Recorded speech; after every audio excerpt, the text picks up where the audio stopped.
嗨，欢迎来到果果的频道。我们今天来看的要点是，印巴冲突之后，巴基斯坦出来发声。我们本来可以击落20架印度战机，而不是仅仅6架，强调击落6架印度军机纯属反击。印方先跃进投弹，锁定20架未开火体现核国家的克制，对印度境内袭击仅在印度发射导弹后实施，援引联合国宪章自卫权条款。请看前方发来的报道。 Pakistan reacted very responsibly. As a mature nuclear power, the Pakistani Air Force had 20 Indian aircrafts locked and we could have dropped 20 planes. But the Pakistani Air Force restrained themselves. The military high command demonstrated their rationality and only targeted those 6 planes that dropped their load on Pakistan. We never were the aggressor. We always acted in self-defense. Dropping those 6 planes was an act of self-defense. Our strikes into India only took place after India fired missile strikes into Pakistani territory. International law and the United Nations the United Nations Charter provides for our right to self-defense. Following our confrontation, our war, the international community played their part. President Trump here in the United States and his team, led by Secretary of State Rubio, played their part. And we've managed to achieve a ceasefire with India. This is a welcome first step. But it doesn't go far enough. Unfortunately, today the world is a less safe place as a result of Indian actions in the early weeks of May. The threshold for full conflict between 2 nuclear-armed powers have come down, not gone up.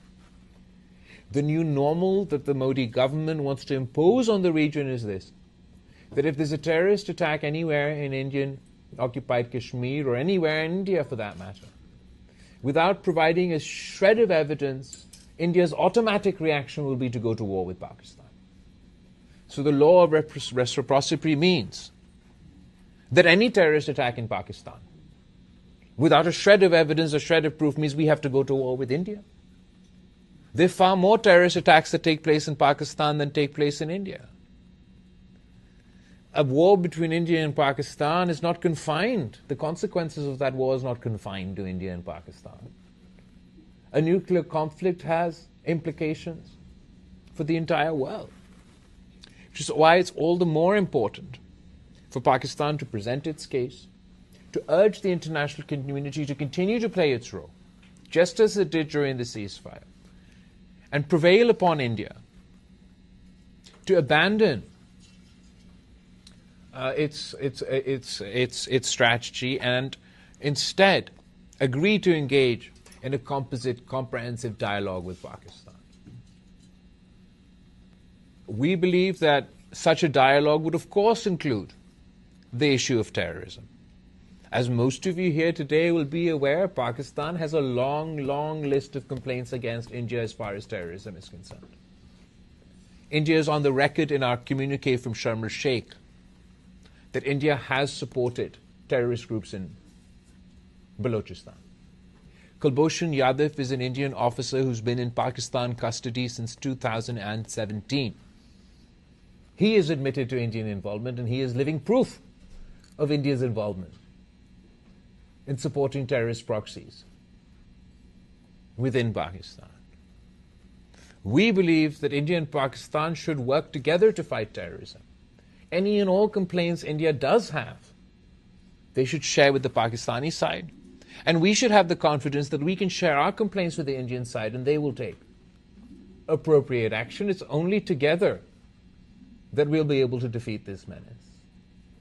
They try and make a caricature about Pakistan. They try to present the case to their own people that all Pakistanis are terrorists. Their entire policy reeks of Islamophobia. They expected the international community to stand by and justify their actions. when they wouldn't even share with their friends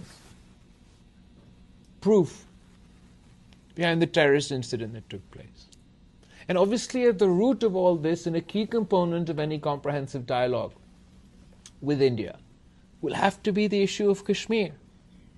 You can't just ignore the question of Kashmir. The people of Kashmir have a right to self-determination. They have a right to justice as enshrined under international law, UN Security Council resolutions. The longer we allow this wound to fester, the more we continue to ignore the plight of the people of Kashmir. As India increases its repression of the people of Kashmir, they will only provide more cannon fodder for those groups who wish to conduct terrorist acts within their country. And finally, obviously, a key component of any dialogue will have to be the Indus Water Treaty. A new and outrageous phenomenon or precedent that India is trying to set out of this crisis is their attack on the Indus River, their violation of the Indus Water Treaty, their weaponization of water. Just the threat to cut off Pakistan's water is a violation of the UN Charter. How can you claim to be targeting targeting terrorists, when you are cutting off the water supply for 240 million people? This is a dangerous, dangerous precedent which we must not allow to be set. Today, if in the Pakistan-India context this is allowed, then there are lower riparians all across the world. And tomorrow, such a strategy will be used against them. If we want a composite or any form of dialogue to succeed with India, then it's all the more important that they reverse this stance. Because if we are to have a new dialogue, if we are to forge new treaties, then surely the old treaties must be abided by. Otherwise, the new treaties, the new agreements won't be worth the paper that they are written on. Pakistan is the party that seeks dialogue and diplomacy in pursuit of peace. 视频里讲述了巴基斯坦主要控诉印度3个方面的挑衅行为，并呼吁国际社会介入调解，避免局势进一步恶化。巴基斯坦对印度的3大指控： 1. 国家恐怖主义。巴基斯坦称印度公开支持俾路支省的恐怖组织，并提供了被俘印度军官的证词作为证据。克什米尔压迫，指责印度剥夺克什米尔人的自决权，违反联合国决议，并通过高压政策制造恐怖主义滋生的环境。水资源武器化，控诉印度违反印度河用水条约，威胁切断巴基斯坦水源，以反恐为名，危害 2.4 亿平民的生存。2. 巴基斯坦的警告与呼吁，核战争风险，警告莫迪政府，欲恐袭即开战的策略，降低了核冲突门槛，可能引发全球灾难。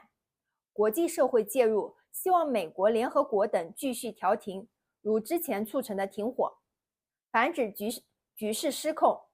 反恐合作提议要求印度分享证据，停止污名化巴基斯坦，并建议建立双方情报合作，而非单方面军事报复。